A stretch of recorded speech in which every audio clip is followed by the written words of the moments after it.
Okay, so this is Group 2, Lesson 6, and this is going to go through the distance between two rational numbers. Basically, what this is going to be is more subtraction. So, for this one, if you need to use the number lines, that's fine. If you just want to write the answers down and feel confident that way, it's fine. We're talking about the distance between two things. That is a subtraction problem. For example, if I was going to say, what is the distance between, let's say, 5 and 3? Well, 5 and 3 is 2 apart. It's not 8. That wouldn't even make sense. So all we're doing is subtracting. So remember what we were doing in terms of subtraction. So what is the difference between -4 and 5? And for this, we're talking about how far it's from each other. We're obviously talking about counting. And because we're counting, there will not be any negative numbers. So let's say if we're from -4 to 5, how far is -4 to 5? Well, the answer won't be like -1, it'll just be 1. It's one space because you're counting and you can count a negative number. So for these types of problems, there's not going to be positive or negative, but you will need to use that when you're adding and or when you're subtracting these two numbers. Like for example, the first one, we have -4 and 5. So write that as a subtraction problem. -4 minus 5, or -4 plus -5, you get a -9, which means that -4 is 9 spaces away from 5. Go ahead and do the rest of the problems, and then we will continue. Okay, so the second one is basically the same as the one on the left. So -4 and 5 is the same as the distance between 5 and -4. So what is the distance between a -5 and -3? So -5 minus -3, which becomes -5 plus 3. Change the sign of the number after the subtraction sign, and we get -2, or 2, because again, we just discard the positive negative sign because we are counting. And then the last one, what is the difference between 7 and -1? Well, 7 minus -1, 7 plus 1 is 8. So that is a distance of 8. Okay, so let's keep going. So it says, use the number line to answer the questions below. All right, so A and C are pretty straightforward, but B is going to use fractions, and we need to be comfortable with that. The same procedure we would do with a fraction with positive numbers is what we would do with negative numbers. So for this one, let's just do A together. This one is pretty simple. It says, what is the distance between 0 and -8? Well, if we're at 0 and -8, how far are they from each other? They are 8 units. Okay. B. Now this one you might be able to just figure out. Very soon you'll be working with these fractions and mixed numbers with these positive and negative numbers. But for now, you might, like I said, you might be able to do this one just in your brain. It says, what is the difference between -2 and -1 and 1/2? So if you're not comfortable doing that in your brain, go ahead and work it out. So we have the distance between, so that's a subtraction problem. So we have -2 minus a -1 and 1/2. And the book usually puts those in parentheses, so you know that's not a subtraction sign. So our first step would be to change that into a plus and change the sign after it. So it's already negative, so that means that's going to become a positive. So 1 and 1/2. So now we need to do our setup since we're doing fractions and addition, subtraction, you want to do these vertically. So we have 2 minus 1 and 1/2. And the reason we are going to be subtracting is the first number is negative and the first number is positive. So go ahead and work this problem out, and then I'll continue in a minute. Okay, so we had to borrow. 2 should go at the top because 2 is larger than 1. To borrow from the 2 is 1, and we can make that 1 we borrowed into any whole number, any fraction that we want. So we already have a denominator of 2, so 1 whole equals 2 over 2, so go ahead and do that. And then just subtract. 2 over 2 minus 1 over 2 is 1/2, and 1 minus 1 is 0. So over here, the higher number, we have negative 2 and a positive 1 and 1/2. So the answer is going to be negative because negative 2 is larger than 1 and 1/2, which is positive. So our answer is negative half. But because we're talking about distance, again, it doesn't matter. The answer will be 1/2. The sign matters when you're figuring out whether you're adding or subtracting what you're doing with these problems. But once you get to the final answer, you basically throw out the sign. Everything is going to be positive because it's a counting number. Okay, so the next one is actually a lot easier. It says, what's the distance between negative 6 and 10? So here's negative 6 and 10 right there. And you basically just count how many spaces are they apart. You could do this through computation. So if you wanted to, so we have negative 6 minus a negative 10. Put that in parentheses. So this is a negative, or subtracting a negative. So we would change that into negative 6 plus positive 10. So 10, negative 6 plus 10, positive 10, negative 6. You subtract the two numbers, and you would get a 4, and that's your answer. It's 4 spaces apart. Okay. So find the distance between negative 3 and 2. It says start at the end point. Talk about writing a formula for this. It's just basically you subtract the 2 from each other, and then you use the absolute value, which is, doesn't matter if it's positive or negative. So for all of this, all you're going to have to do is subtract, okay? So we have negative 3 and positive 2. So go ahead and write that problem out and solve it. Okay, so we have a negative 3 minus 2. There it goes in focus. So negative 3 minus 2, which is negative 3 plus negative 2. So we changed it to a addition sign.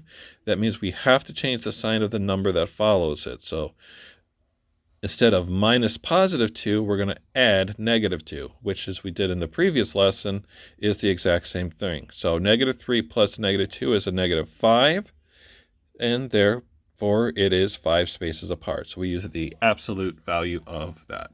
Okay, let's keep going.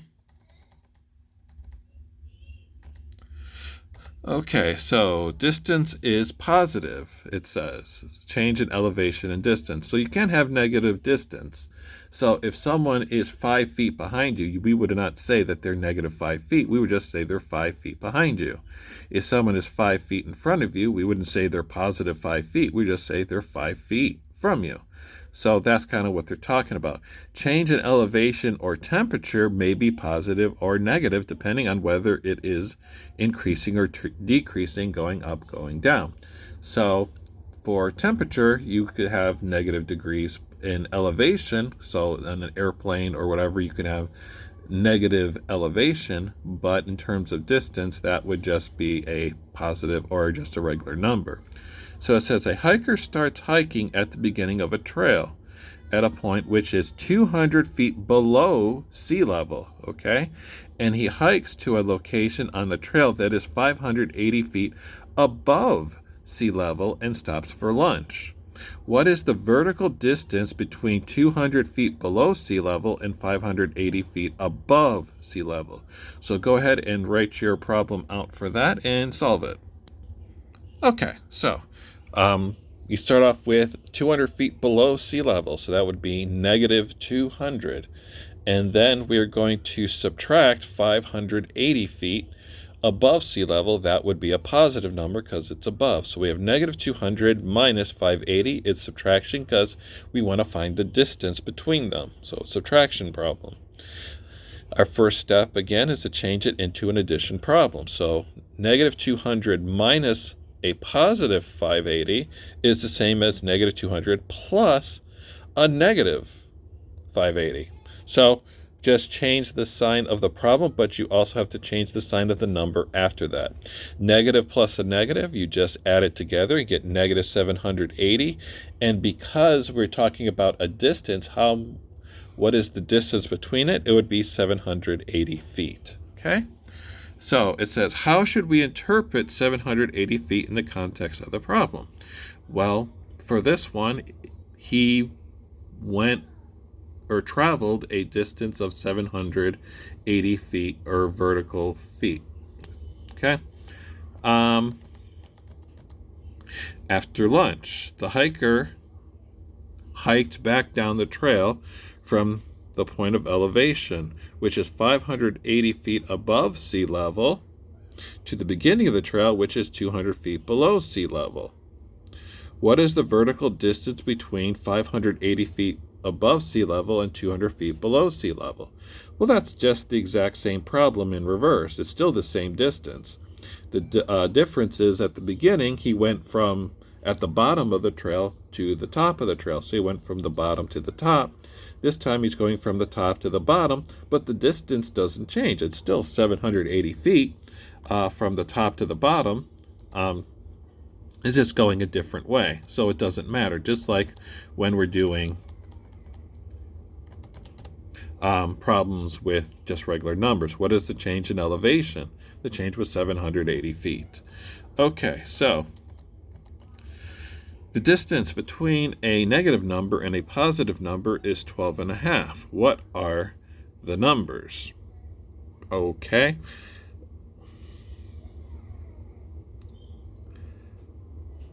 So this really could be any two numbers. Let's just skip this. This doesn't really make a whole lot of sense. And go on to number 4. So it says, use the distance formula. Basically means you subtract the two numbers from each other and you use the absolute value. Support your answer using a number line. You don't have to do the number line. Okay, what is the distance between negative 7 and negative 4? So go ahead and do problem A and B. You do not need to use a number line. I think that's the last one. Oh, no, there's a C down there. D. So let's just start with A and B, and then we'll get to the other two, okay? Okay, so for the first problem, we have a negative 7 minus a negative 4. Those are the two numbers. So negative 7 is the same, and we change the subtraction sign to a plus and change negative 4 to positive 4. So negative 7 plus a positive 4 is 3. Well, it should be negative 3, but it doesn't matter. It's 3 spaces away. We just basically get rid of the sign. And then we have a negative 18 degrees Fahrenheit minus a positive 15. So then we change it to negative 18 plus negative 15, and we get negative 33 degrees. Okay, let's keep going with the rest of these problems. If you already did those, they're fine. It says, would your answer for part B be different if the temperature dropped from 15 degrees to negative 18? Of course, the answer is no. It still would be 33 degrees. That's basically the same problem with the hiker guy. If going up and down, it doesn't matter. It's still 33 degrees, just like it was 780 feet for the man with the hiking. It doesn't matter if you're going from the bottom to the top, to the top to the bottom. The distance is still the same. Okay, so let's see. Beryl is the first person to finish a 5K race and is standing 15 feet beyond the finish line. Another runner, Jeremy, is currently trying to finish the race and has approximately 14 feet before he reaches the finish line. What is the minimum possible distance between Beryl and Jeremy? Okay, so go ahead and figure that one out and then continue this video. Okay, so since he's 15 feet pass the finish line, we would probably want to make that into a positive 15. And then the person, Jeremy, who is 14 feet from the finish line, we will put him at negative 14. It doesn't really matter if you could have made 15 negative and 14 positive just so you have one of each, because in the end, you're basically going to be adding them together anyway. So if we had negative 15 minus a positive 14, you would switch it, and then you would have negative 15 plus negative 14, and then get a negative 29 feet, which is 29 feet, which is still the right answer. So as long as you know that one of the numbers had to be positive because he's past the finish line, and the other one had to be negative because they're not past it, or you could reverse them, that would be okay. All right, so what is the change in elevation from 140 feet above sea level to 40 feet below? Okay, explain your answer. Don't really need to explain it. Go ahead and work that problem out and resume when you're ready. Okay, so 140 is positive, and minus negative 40 or plus 40 is 180 feet. So that would be the distance, or the change in elevation is 180 feet. Okay, so I think we're at the problem set. So these are just subtraction problems. So because you have the straight lines, those basically mean the absolute value, meaning you do the work inside the parentheses first. So negative 19 minus 12, you would do that like you would normally. So change that to an addition sign, change the number after it, and then when you're done with the work inside of the parentheses, that's when you drop the positive or negative sign, okay? So that just means absolute value. Okay, and 11, I don't think we have anything there. So that's it. So we're down to lesson 7. We will do that on Thursday. So if you have any questions, it seems pretty straightforward, but go ahead and post the questions either on Google Classroom or on this video, and I'll try to get back to you as soon as I see it. All right.